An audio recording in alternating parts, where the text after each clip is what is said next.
Welcome to Shooting Straight. I'm your host, Ken Buck. In today's highly partisan environment, political adversaries often minimize each other's arguments by labeling motives rather than engaging in constructive dialogue. For the next 30 minutes, I invite you to join me as we cut through the political noise and learn about what inspires our guest and how his life experiences have led to sound policy conclusions. Today, we will look at media bias, and it is my pleasure to welcome David Bozell to the show. Are you ready to start shooting straight? Locked and loaded, sir. Who is David Bozell? Father, husband, social media junkie, which can be not the healthiest profession at times, especially now. Former Redskins fan, but I run a company called For America, which is National Review, called the largest, most engaged social media organization on Facebook of all time. Super proud of the audience that we've cultivated there, the activism that we've generated there. Today, despite all the levers being sort of tossed against us and thrown against us, and the dials being turned against us by the social media overlords that we're trying to operate within, we're still an engaging operation that can move conservatism and throughout the social media landscape, and that's our mission. We want to make conservatism go viral. So how did you arrive at your conservative values? I joke with people I was conservative in the womb. I had no choice. If people know the last name Bozell, they'll recognize my father Brent. He's got the red hair, red beard. I got neither of those things. I got my prettier mother's Italian genes. And then, of course, his uncle is Bill Buckley. So I was conservative in the womb. I really didn't have much of a choice in the matter. So Brent Bozell started a company or a group called Media Research Center. Mm-hmm. What is Media Research Center? What was their mission? Started in 1987, the idea of which was born in a bar in Alexandria, Virginia. My father was looking across the political landscape and thought, wow, if we don't, every conservative idea that we put out through the media, and back then it was ABC, NBC, CBS, New York Times, Washington Post, and LA Times, and USA Today, essentially that was it. But if we didn't solve the quandary of liberal media bias, what was happening was every time a conservative would put an idea out there, we may think it's filet mignon, but by the time the press got a hold of it and got through with it, and they would spit it out, it would be cheap sausage. So my father set out to devise a system where he could scientifically identify and document all the liberal media bias on the big networks to prove their liberal agenda. So in the early 80s, the American public, I think 17% of which thought that there was a bias in the press. Come the late 90s, after years of hammering at this, 91% of the country understands that the big media was delivering to them a liberal perspective, a liberal agenda. So 1987, Media Research Center starts. The key, from my perspective, is you've got Ronald Reagan in the White House. Right. You have a man who has really started a revolution. He's taken what Woodrow Wilson and FDR did with government has all the answers and really has returned power back to the people, and in this case, the consumer. Right. And so 1987, your dad starts Media Research Center. What else happened in 1987 that's significant? Well, the Fairness Doctrine was lifted. And what is the Fairness Doctrine? So the Fairness Doctrine was this FCC,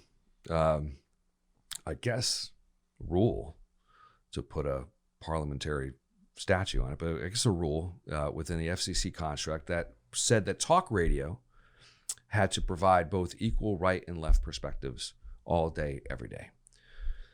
Reagan lifts the Fairness Doctrine off the FCC shackles. Out in Sacramento, California, there's this younger radio host by the name of Rush Limbaugh, who starts to catch fire. And when the Fairness Doctrine was lifted, of course, Rush is obviously proven to be the best of all time when it comes to conservative talk. So his talent took him to places that no one thought possible. And Rush has this sort of uncanny ability to provide his audience with the, why didn't I think of that moment, right? He's just got his political antenna is still the best on the air anyway. But Rush, the Fairness Doctrine was lifted. Rush becomes this immensely popular figure coming out of Sacramento, California. He's able to go into syndication, and the rest is history. He's the most popular talk show host of all time, and what that enabled, with the Fairness Doctrine being lifted, it enabled conservatism to compete equally on this talk radio. And why medium. is that important? What happens when conservatism competes equally? Well, because what we understand, being in the throes of the political war, there are more conservative leaning people out there than there are liberals, and conservatism went viral on talk radio. It was a different perspective than what the other networks were providing the American public. All conservatism needed was a chance, an equal playing field to go boom in the marketplace. And Rush accomplishes that with his unique blend of talent and skill. Then Fox News comes along in 1993. I was just going to ask, is there a TV equivalent to Rush Limbaugh? Roger Ailes and Rupert Murdoch say, there might be something that we might want to tap into that Rush has tapped into. Rush, if I remember correctly, Rush's television show that he had for a brief while went bonkers as well before he got kind of tired of doing it. But Rupert Murdoch and Roger Ailes come along and say, let's create a television network that's going to be balanced during the day, and then at night, when our opinion programming in prime time, it'll be center right, right wing. And from then on, Fox News, very quickly, had the number one show of every hour of every day of the week. It didn't take long for Fox News to just stamp out CNN, and then MSNBC tried to compete. And then on talk radio, the liberals tried to create America Talk Network. That flamed out, right? There was no market for it, right? So even to this day, the ratings for these liberal networks are really peanuts, to what they ought to be, right? Given how few cable network channels there are. And then Fox, and despite its recent troubles post-Trump, was king of the mountain for 25 years. So fast forward from 1987 to 2008. Sure. In 2008, President Obama ran for office for the first time, ran for president for the first time. Right. And we saw sort of an evolution of the way information was delivered to voters. Tell us about what happened. So Obama comes along and he understands. Obama turned politics upside down. For decades, right and left nominated their candidate. And then during the general election, everybody would fight for the middle. That was sort of the standard operating procedure of every presidential race. What Obama's team understood was, we are outnumbered, we are left wing, we are outnumbered, but we're going to get our base so energized and so active that we're going to outwork you. And he used Facebook to do it. He used Facebook with weapons-grade precision. Those tools were he had free reign of what even then you could argue was the largest communications platform in the world. The Republicans were not on it to any demonstrable degree.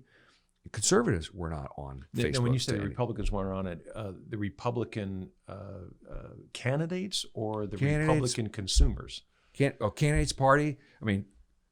In 2008, Facebook had a user base, a United States user base of about 40 plus million people, right? So unless they're all liberal, which, For America proved that they were not, or there are a number of all manner of different conservatives using Facebook, but just nobody was talking to them from the National Party apparatus.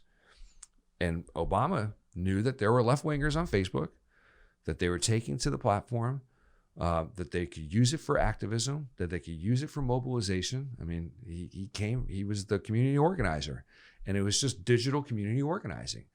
So what really shocked the Republican Party was, despite, even though McCain and Palin had the lead in September for a split second, and the polls showed a close race, Obama was using Facebook to make his message go viral, organize his team, organize his campaign volunteers, and they were marching through neighborhoods, door knocking, using data provided via Facebook to go recruit voters, and he outworked the Republican Party. We both remember that campaign year. Yeah. We had a war hero, John McCain, and a lot of us thought, well, he has a lot of appeal, and yet we looked at the rallies, and the Obama rallies were a lot like the Trump rallies. Right. They were just huge, and Right. everybody scratched He used their head. Facebook to get everybody there. Exactly. Where, Right. where did this come from? Where did this energy come from? Right. And Republicans, I can remember,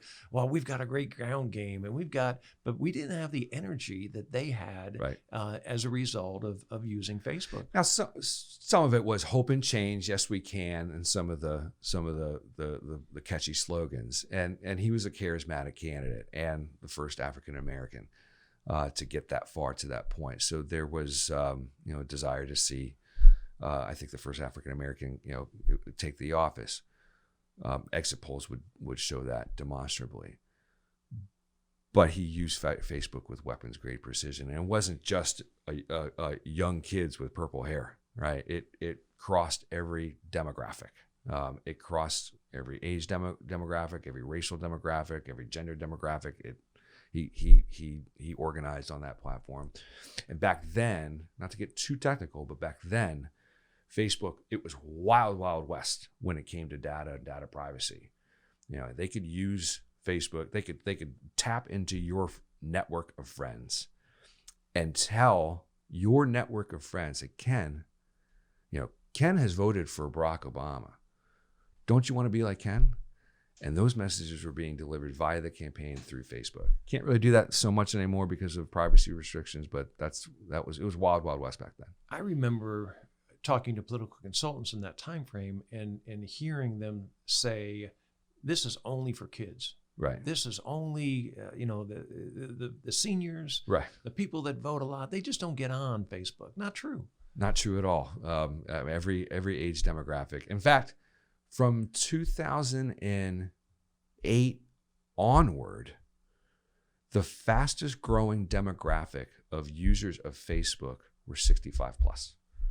So part of that was, so to the consultants, it was predominantly younger, but not mostly younger. So part of the growth among the senior age demographic was, a lot of grandparents were going on Facebook saying, well, what is my grandkid paying attention to? Because I voted for McCain and I thought I had influence over my grandkid, but apparently I didn't. So what are they consuming? So there was some of that.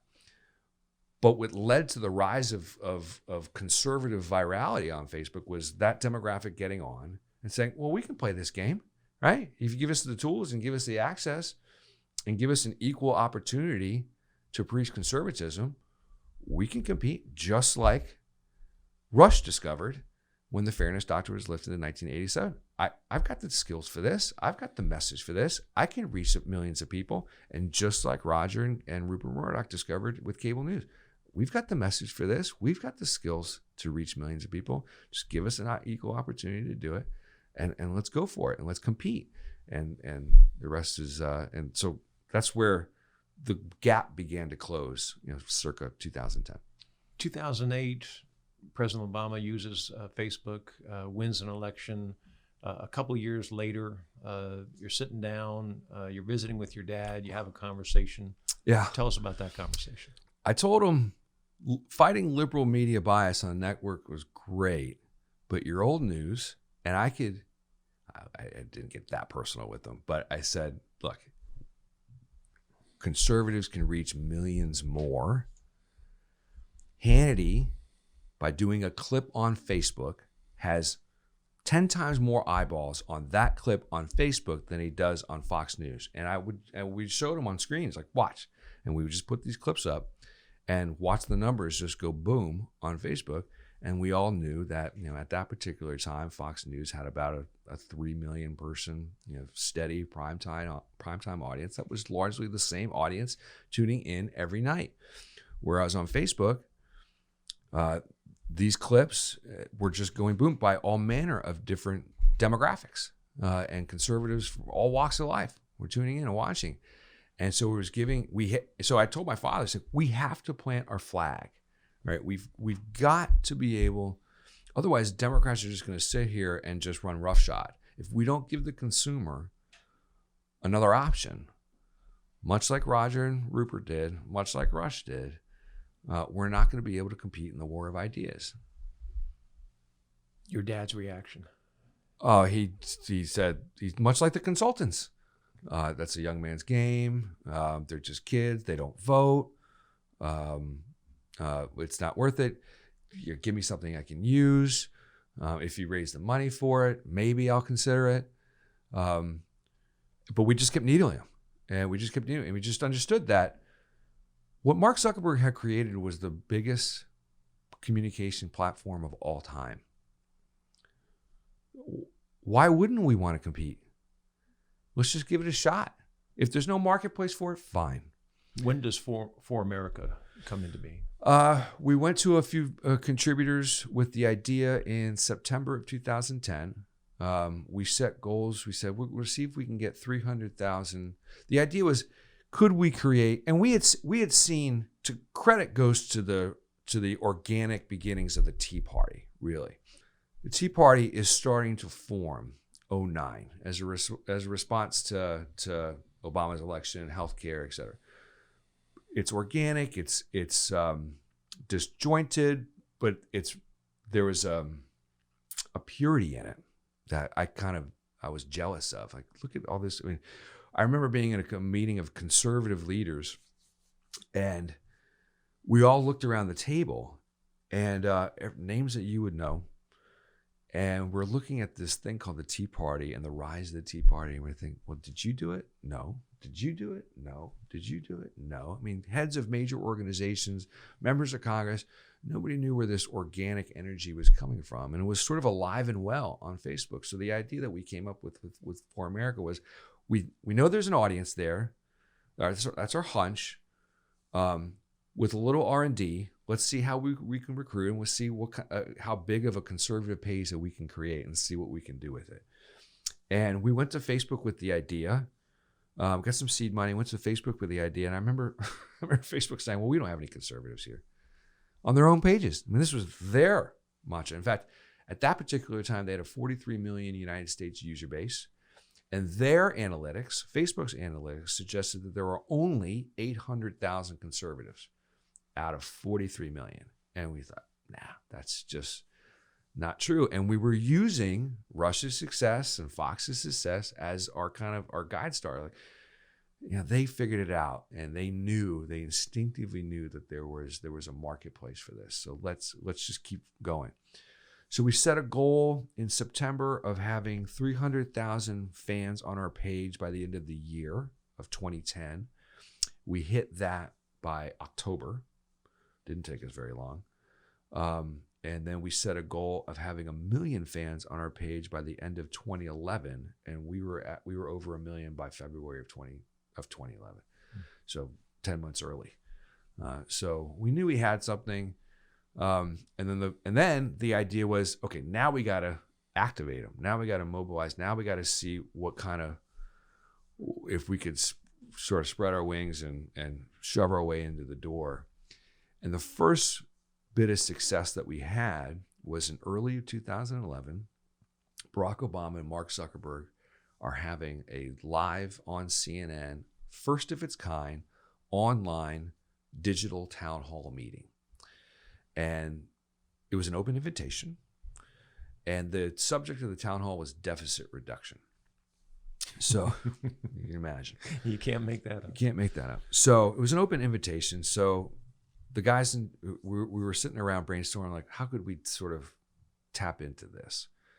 So we said, well, why don't we just tell we call it the Army, or if the For America page is the Army. Why don't we tell the Army, why don't you go over to the Barack Obama, Mark Zuckerberg town hall and explain to the president that you've already added $3.2 trillion to the national debt, and the first thing you ought to do is repeal Obamacare.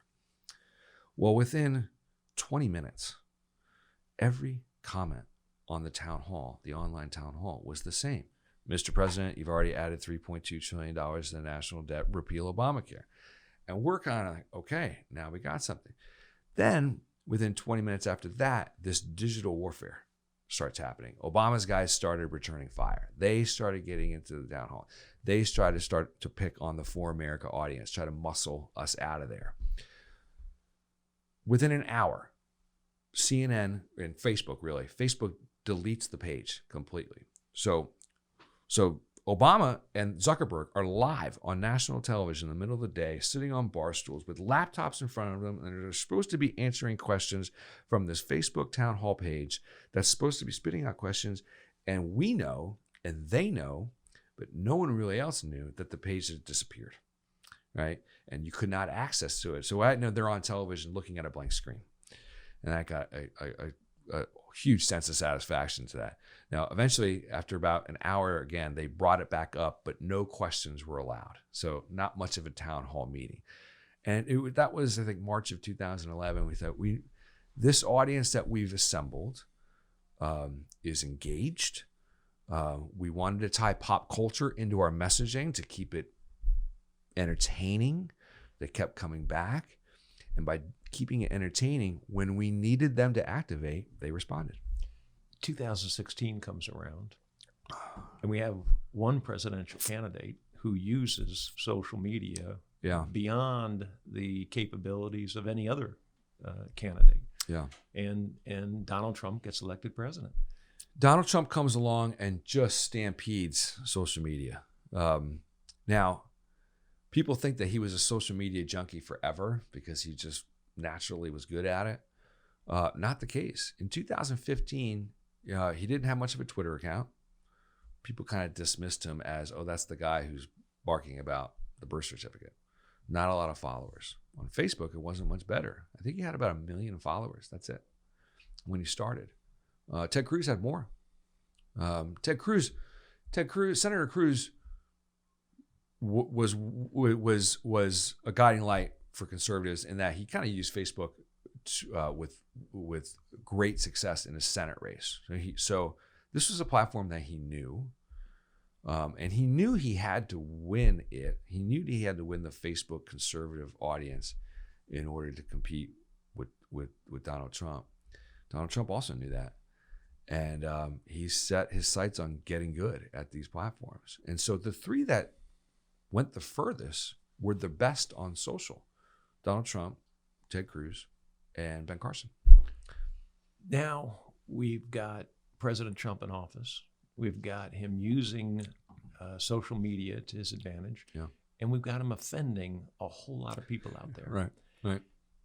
The reaction to that sort of harkens back to the fairness doctrine in some ways. All of a sudden, these giant companies that control social media are now starting to show their colors. Yep. I want to talk to you about we knew they were lefties, to use a term. Right. We knew they were left of center. Right. We knew that Silicon Valley was left of center. But yet, at the beginning of Facebook, Twitter, to a certain extent, Apple, they played fair. They wanted to grow their companies, and so they let people come on and compete, sort of like the marketplace after the fairness doctrine was repealed. Then all of a sudden, Donald Trump is cornering the market in this area, and things start to change. First question is, how do we know they're left of center? The folks that are running this, the people that are working for them, what have they said about themselves? Well, they admit it. They admit they're left wing. I mean, Jack Dorsey went on CNN and Brian Stelter and admitted that they had a left wing bias. Mark Zuckerberg has admitted in all manner of congressional testimony and news reporting that Silicon Valley's employee base is viciously left wing. I was invited to the Zuckerberg meeting. Mark Zuckerberg hosted a group of conservatives. I think it was 2017.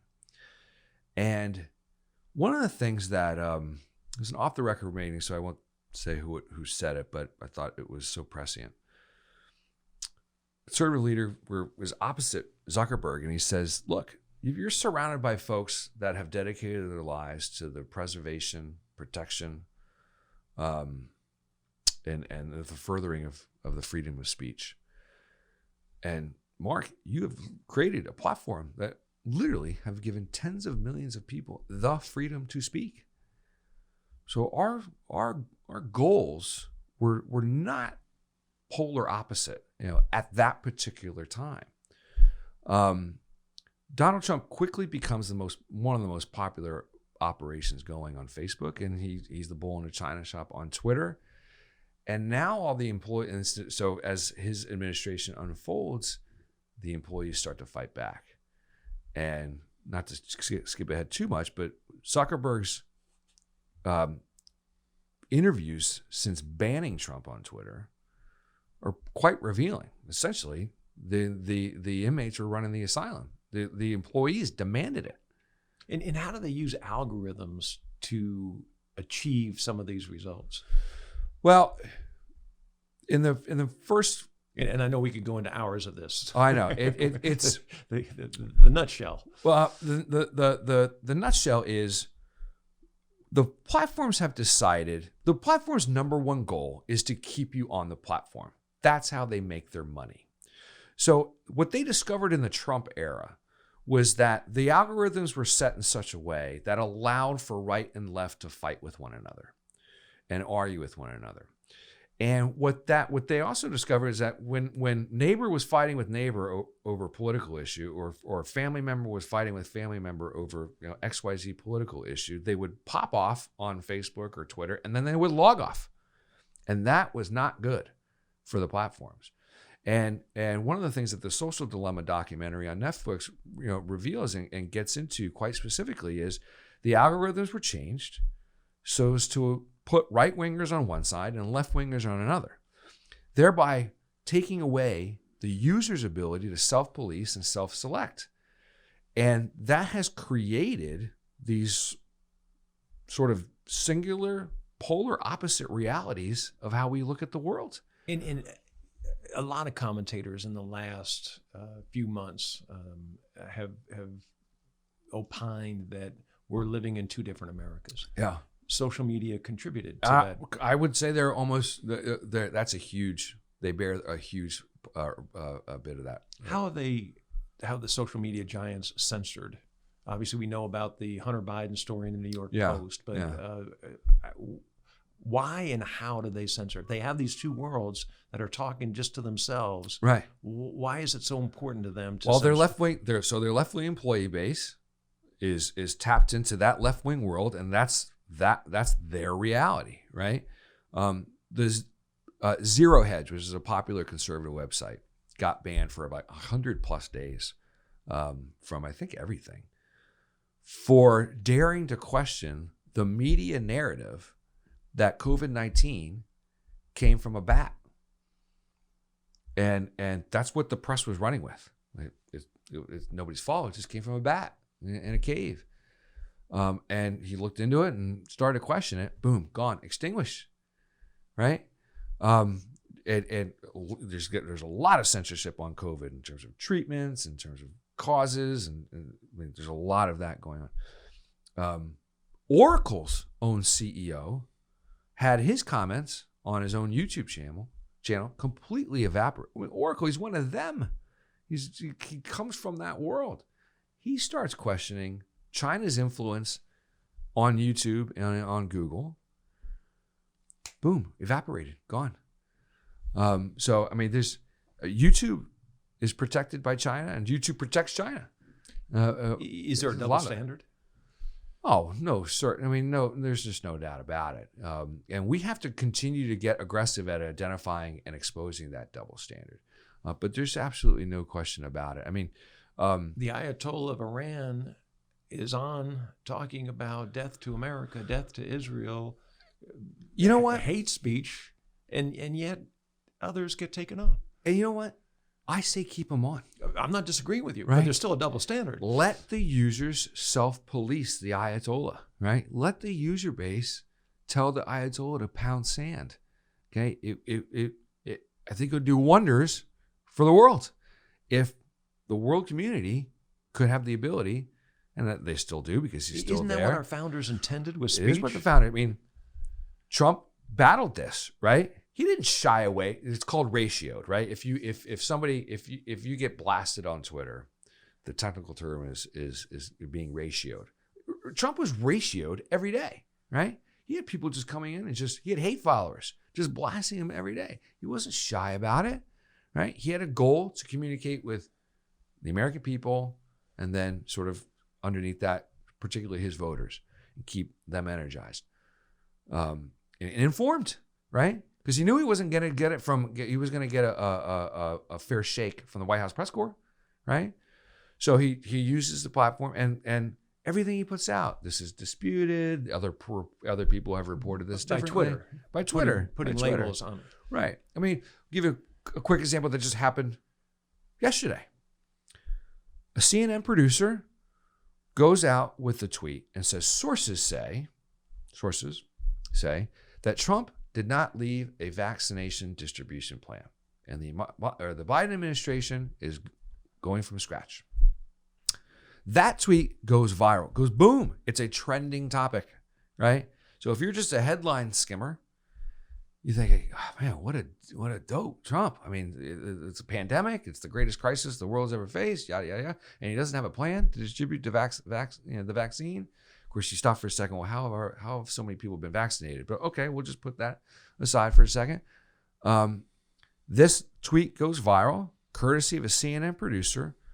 Hours later, Nancy Pelosi, Speaker of the House, gets in front of a bank of microphones. She says, as we learned today, the Trump administration had no vaccination distribution plan. And that goes boom. And that goes viral, catching the eyeballs of millions of people. And you start to see how millions of people are duped. Was the story true? Absolutely not. Even Fauci, hours later, in his own press conference, says, yes, we're working off a plan, the Trump plan, right? In fact, did CNN report that earlier? CNN reported 23 times on the air yesterday. I stopped counting around 5 o'clock. Up until that point, 23 times on their air that according to the sources, the Trump administration had basically left the cupboard bare on a vaccine distribution but months plan. ago, did CNN report that there was a Trump vaccination distribution plan? CNN was there in the room reporting on the multiple iterations of the Trump vaccination plans when it came to nursing homes, when it came to how the states or every little iteration of the plan, the plans in the plans, CNN was there reporting it. And their own producer eliminates all that, goes against his own network, goes viral for suggesting that the Trump had no plan. Did Twitter place a label on any labels? Of that? That just goes, and I wouldn't want them to. I wouldn't want them to put a label on that. But if they're going to have a standard, exactly, apply it equally. Exactly. Now, you have spent your life, and you have observed much of your father's life,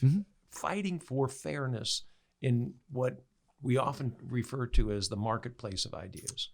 The idea that someone can say something false, someone else can talk about the truth, right, and it will counter the false statement. We don't need government to tell us what's false. We don't need government to tell us how to think. The marketplace of ideas ultimately will give us the right information. Right. We've just identified problems with social media in the marketplace of ideas and how it is slanted. What do we do at this point? Well, we've got a challenge on our hands as conservatives. We want to be able to compete with the left. Do we decide to leave and go create our own platforms? Or do we decide to stay and duke it out? Some have chosen to leave for greener pastures, friendlier skies. I'm sympathetic. They're sick of being shadow banned, right? And having their numbers drop inexplicably. They're sick of having their followers ripped away from them that they've earned through quality content. They're sick of not being able to say something that they believe is true and argue it on the merits. So they've gone to places like Parler or to Gab or some other things. I would encourage conservatives to stay in these big giant platforms. Politically, they're the biggest communication vehicles that man has ever created. we've got to continue to plant our flag there and advance our principles there. We've got to push back against the guy at CNN who's just blatantly lying. You've got to. Okay, you can't let them have that. You just can't let them plant that seed into the general public. What I hear you saying is we go from a media research center and we go from a For America to 10 million, 20 million for Americas, 20 million police officers. Absolutely. Who are going to get on Twitter, get on Facebook, get on any other social media platform and say, wait a second, CNN 6 months ago said there was a vaccination distribution plan, and try to make sure that the consumer of that information, that the false information, gets accurate information. Marketing 101 demands it. Marketing 101 identifies that peer-to-peer endorsement is the most critical marketing principle that any company that they have access to, right?